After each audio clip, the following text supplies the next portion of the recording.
on hea meel tervitada teid Eesti Mereakadeemia 2019. aasta lõpuaktusel.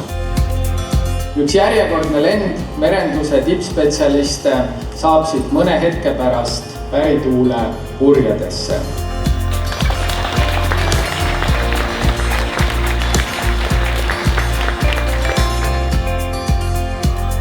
Aastad Mereakadeemias tõid endaga kaasa palju rõõmuhetki, häid sõpru, hulganisti erinevaid kogemusi ja teadmist, et lõppude lõpuks laheneb kõik hästi.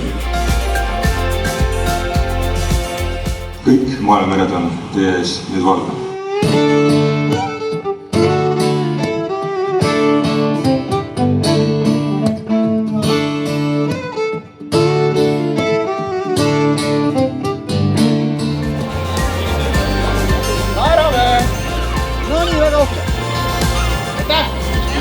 Kõige rohkem mulle jäi meelde 4 aastast purjetamine ja need veedetud suvel tuulelinnu peal.